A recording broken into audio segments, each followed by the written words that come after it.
Our next presentation is Giant Retinal Tears, Tips, Tricks, and a Novel Tamponade by Steve Charles from Memphis. Thanks, Gary. I'd like to compliment the program committee and the two previous speakers, two absolutely awesome talks. I'm delighted to be able to hear them. I'm a consultant for Alcon, although Perfluoron is from Alcon that I'm talking about. I don't have a royalty interest or anything. So first of all, I spoke about this as 19 years ago, I think the first time. I've been using what I call medium-term PFO. That means fill it full of PFO after the vitrectomy, laser the brakes, leave the PFO in for 14 days. I've been doing that for 19 years. And I have over 1,000 cases, so I do that for inferior detachments, not for detachments, obviously, above the horizontal meridian. So the patients can walk, fly, go to work, drive a car. Of course, you can't see out of that eye very well because of sometimes it stays in a single bubble, sometimes bubbles in the anterior chamber. So I'm not trying to say that eye has perfect vision, but there's no positioning or non-flying requirements associated with gas bubbles. And unlike buckles, which I've opposed for many, many years, you don't induce any myopia. Think post-LASIK, post-cataract surgery. What if you had a beautiful cataract surgery like you just saw in that procedure, and now somebody puts an encircling band around your eye and makes you roughly 3 diopters myopic? Not a good thing. There's no ocular surface disorder. There's no strabismus. The late Ron Michaels' paper on that showed a 50% increase in forays and tropias with encircling elements, and he was a meticulous surgeon. And so this is ideal in phakic eyes, IOL eyes. It's published in the peer-reviewed literature. The notion that there's toxicity is simply nonsense. There was apparently some from India that did cause toxicity. Obviously, I didn't use that, but I've used the Alcon, which is off-label in the U.S. It was approved only for intraoperative use, and obviously it was brought to us by Stanley Chang and is just a godsend for giant break surgery. So obviously peripheral vitrectomy is necessary. We all know that, but frankly, when I did inferior detachments, initially with this, I wasn't meticulous enough about removing vitreous at the top edge of the bubble, at the top of the bubble. Just as in gas bubbles, you got to be really careful to get rid of the vitreous on where the bottom of the bubble interacts with the inferior retina. It's just the inverse here. So don't be casual about skull depression and wide-angle visualization to get rid of superior vitreous. That's the point there. We all know how PFO works. I inject it with the Med1. I have no financial interest in Med1 and don't consult with them. With the Med1 dual bore cannula, it's mind-boggling to me that people will take short needles and inject, hoping it leaks in the cannula or it over-pressurizes the eye and then make multiple small bubbles. Just ridiculous.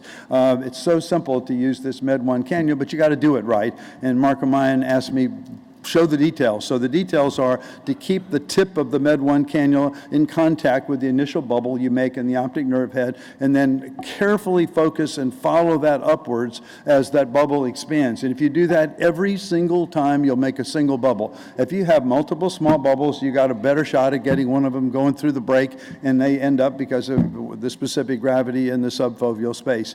I've always used confluent laser around retinal breaks forever. I don't understand the idea of spots. I mean, you have to for cryo, you have to for PRP in the office, and you should never do multiple rows. Patients have larger scotomas. I've seen patients that have a retinotomy have 5 rows of laser around it and complain of the scotoma. Not a good thing.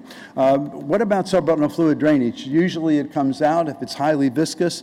If you carefully cannulate the break, you can't put a cannula in front of it, and I actually use the back flush so there's no soft tip. I cannulate the break and initiate the drainage of subretinal fluid, usually when it starts flowing. So in short, you still use internal drainage techniques, even in the presence of PFO. And if you do that carefully, you usually won't have to go anterior as the fluid gets forced anteriorly by the weight of it. I use this for all inferior nasal and temporal giant breaks. Obviously, if it's nasal and temporal, the patient has to lay on their side post-op. And again, a full fill. People always call me and ask me about this. So I'm kind of worried about this. Should I do a half fill? I said, it won't work. Fill it to the top, the radius of the curvature of the bubble such that you have less small bubble formation. And the advantage of this is there's no exchange, therefore no slippage. So you truly put the retina back where it belongs. I've done this in phakic kids that have an inferior temporal break and left that in the eye for 2 weeks, and 5 years later they got an absolutely clear lens. Vitrectomy doesn't cause cause cataract. It causes cataract progression. If you have NS, it will progress after vitrectomy. So this idea you should never use it in a phakic patient is simply nonsense that's been repeated on this podium at this meeting 100 times by people that simply don't get it. So 14 days, that's real. You got to remove in 14 days. Why? A foreign body reaction forms. My ex-fellow Eric Sigler did some nice pathology work, and that's published. I use topical difluprednate Durezol. And so the dual bore cannula, again, helps you in these cases. In this case, you obviously never have to initiate drainage of subretinal fluid. It always comes out through the break. I always excise the anterior flap because I don't want it to come forward and cause epiciliary tissue and hypotony. It's got to be a complete fill, very, very important. And to do that carefully in a phakic eye, you got to take the contact lens off, go to the highest mag and focus right behind the lens and very carefully remove that last layer of subretinal fluid and infusion fluid and liquid vitreous that floats up on the top of the PFO. Do that carefully, get a full fill. It's very, very important, as David Wong has taught us as well, and again, confluent laser. So what about a superior giant tear? The patients can't stand on their head, so in these cases, you've got to do an exchange. And the technique of the exchange is very, very important. Whether you're going to exchange for a direct for oil using chandelier visualization, or you're going to exchange for gas, one common theme. The PFO is obviously the heaviest, so don't put the soft tip cannula. I don't use those anymore. I use only the back flesh. I don't like why soft tips bend and catch hold of the edge of the retina. But at any rate, don't put that in the optic nerve head because you'll get slippage every time. You've got to be at the apex, not the apex, at the top surface of the PFO at its outer margins. So you got to be careful to put that cannula at the periphery when you do that exchange. So you're always like a pool skimmer skimming off any liquid that's aqueous liquid instead of PFO at the top surface of this bubble at the outside corners. And that requires some care, particularly in a phakic eye, not to bump the lens with the cannula. And you got to follow focus down. If you do that, you'll get much less slippage, and usually you won't get any. So again, the point that you're removing any liquid subretinal fluid, any liquid vitreous, any infusion fluid still in the eye, you're removing those before any of the PFO comes out by following that interface down. Tamara Mahmood, 3.5 years ago, reported at the Vail Vitrectomy Study Club the autologous macular patch graft. I've now done 48 of those. Credit goes to him for developing the technique, just as credit goes to Stanley Chang for bringing us PFO.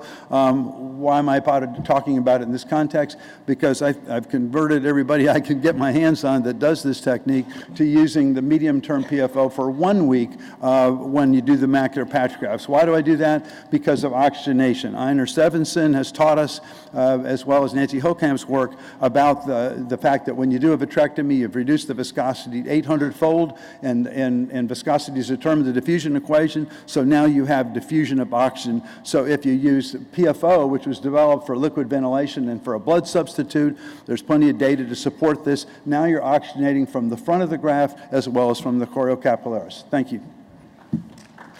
Thank you.